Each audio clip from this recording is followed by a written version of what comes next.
Bismillahirrahmanirrahim. Assalamualaikum warahmatullahi wabarakatuh. Alhamdulillahirabbil alamin wassalatu wassalamu ala asyrafil mursalin sayyidina Muhammadin wa ala alihi wa ashabihi ajmain. Subhanaka la ilma lana illa ma 'allamtana innaka antal alimul hakim. Wa la haula wa la quwwata illa billahil aliyil azim. Yang berbahagia saudara penonton yang dimuliakan Allah Subhanahu wa taala. Kalau kita kupas tentang tajuk anugerah dalam bulan Ramadan ini, kita dapat menilai dan meneliti tentang bagaimana Allah Subhanahu wa taala menjadikan bulan Ramadan ini adalah merupakan bulan yang cukup istimewa dan merupakan bulan yang ada di sana anugerah-anugerahnya yang tersendiri. Ini kalau kita lihat dan kita teliti, kalau kita lihat dan kita kaji bulan Ramadan ini, Allah Subhanahu wa taala beri peluang kepada umat Islam, khususnya kita yang ada pada hari ini dan seterusnya, untuk kita memperbanyakkan pahala, memperbanyakkan amalan. Maklumlah umat Islam kita ni tak banyak ataupun tak panjang umurnya. Mereka ini kebanyakannya kita lihat umat manusia pada masyarakat kita tak jauh. Mereka tak boleh pergi jauh sangat sampai 100 ke 200 tahun. Mereka berumur dalam baina sittina wa sab'in, di antara 60 dan 70 tahun saja. Sebab itulah dengan diturunkan bulan Ramadan ini memberi peluang kepada kita untuk menambahkan amal ibadah dengan meraih banyaknya anugerah-anugerah supaya manusia ini dapat menambahkan amalan ibadah, khususnya dengan turunnya bulan Ramadan. Yang kedua yang boleh kita ambil antara anugerah yang boleh kita dapati dalam bulan Ramadan ini, dengan datangnya bulan Ramadan, kita boleh anggap Ramadan ini merupakan salah satu daripada tetamu yang cukup istimewa.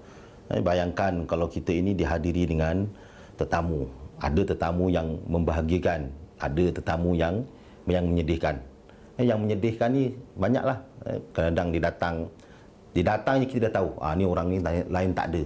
Orang ni lain minta duit, pinjam telefon, pinjam kereta, pinjam motor, muka tak lain. Ini mesti tetamu yang menyusahkan. Tetapi andai kata tetamu yang bila dia datang saja, dia akan membawa kepada pelbagai kelebihan, berbagai manfaat. Datang-datangnya salam, saya datang ni bawa beras, saya datang ni bawa makanan, datang bawa minuman, datang bawa duit, daripada sedikit duit dia bawa banyak duit. Maka begitu juga dalam bulan Ramadan. Dalam Ramadan ini adalah merupakan, kalau kita ibaratkan sebagai tetamu yang banyak membawa kebaikan, banyak membawa manfaat-manfaat, iaitu diibaratkan tetamu yang cukup istimewa.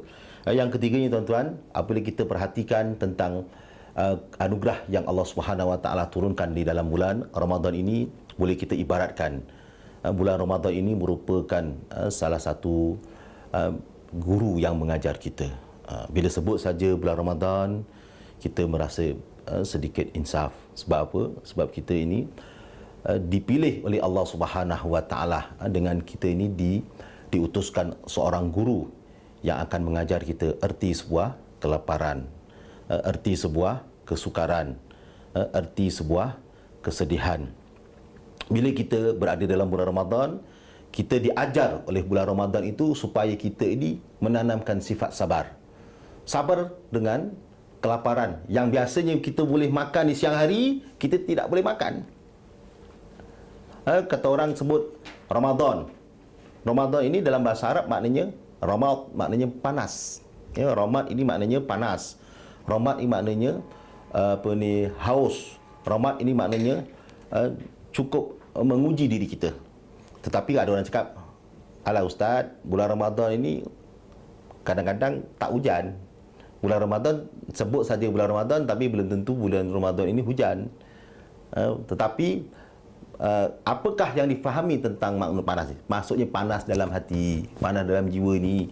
Kita tak boleh makan sebagaimana hari biasa. Kita tengok air di hadapan kita, kita tidak boleh makan, tidak boleh minum. Bila kita melihat makanan, kita tidak melakukan perkara yang biasa sebagaimana orang lain biasa. Dan ini merupakan salah satu daripada anugerah supaya ini kita ini dididik dengan erti sebuah kesabaran, yang mana ianya wujud di dalam bulan bulan Ramadan.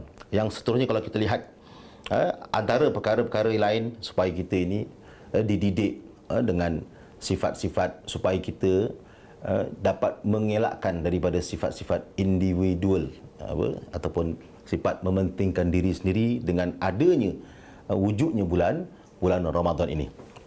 Seterusnya kalau kita lihat lagi, selain daripada itu Allah Subhanahu Wa Taala menganugerahkan dalam bulan Ramadan ini banyak, antaranya diutuskan para malaikat untuk melihat dan mencari-cari siapakah dia orang yang menghidupkan malam dalam bulan Ramadan dengan berqiyamul lail, dengan bertadarus, dengan membaca ayat-ayat suci Al-Quranul Karim, dengan memperbanyakkan berzikir dan seterusnya, memuji Allah Subhanahu Wa Taala. Yang penting kita amalan.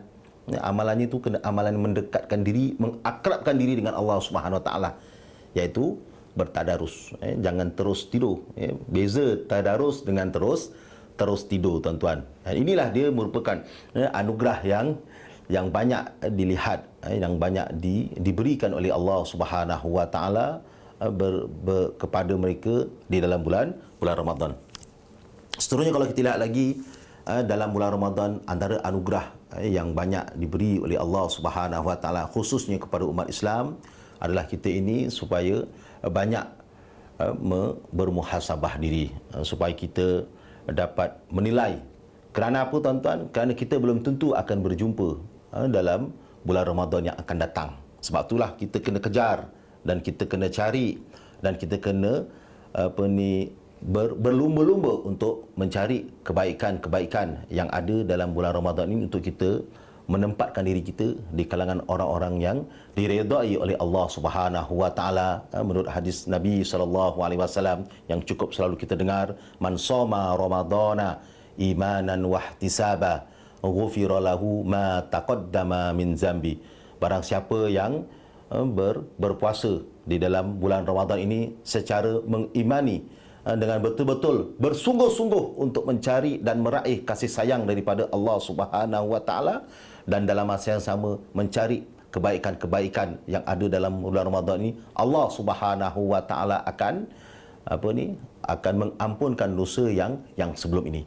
Jadi kalau kita lihat keistimewaan lain dalam bulan Ramadan ini, Ramadan adalah bulan kita dengan Allah Subhanahu Wa Taala. Satu perkara yang merupakan satu kerahsiaan, satu rahsia yang ada di dalam bulan Ramadan ini, yang merupakan yang mana tidak akan diketahui.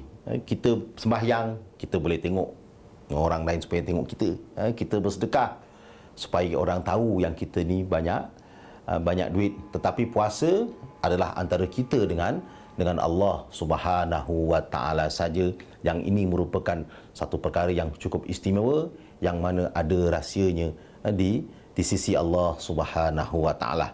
Jadi tuan-tuan hadirin yang saya muliakan, jadi kalau kita lihat dan kita teliti bahawasanya banyak anugerah-anugerah lain yang boleh kita pelajari daripada kita memahami apakah yang dimasukkan di dalam bulan Ramadan ini. Antaranya dengan kita berada dalam bulan Ramadan ini, kita berpeluang untuk mengeratkan hubungan silaturahmi dengan sesama jiran, dengan sesama masyarakat, dengan sesama ahli keluarga.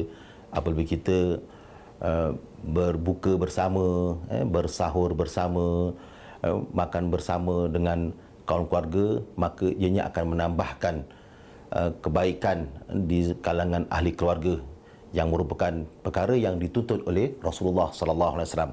Kalau kita lihat, Rasulullah sallallahu alaihi wasallam tidak pernah berbuka berseorangan. Malahan Rasulullah sallallahu alaihi wasallam kalaupun berbuka, seandainya ada sebiji kurma itu akan dibagi-bagikan dengan para sahabat.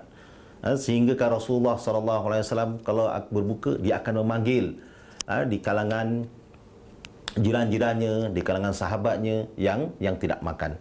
Jadi kalau kita lihat, Nabi Ibrahim alaihissalam sendiri pun kalau makan, dia akan memastikan orang di sekelilingnya, jiran tetangganya akan makan. Dan ini adalah amalan yang diwarisi oleh orang-orang beriman, diwarisi oleh orang-orang yang mendekatkan diri kepada Allah Subhanahu Wa Taala, dan mudah-mudahan kita berada di kalangan orang-orang yang diredai oleh Allah Subhanahu Wa Taala. Jadi cukuplah sampai sini. Wabillahi taufiq wal hidayah. Wassalamualaikum warahmatullahi wabarakatuh.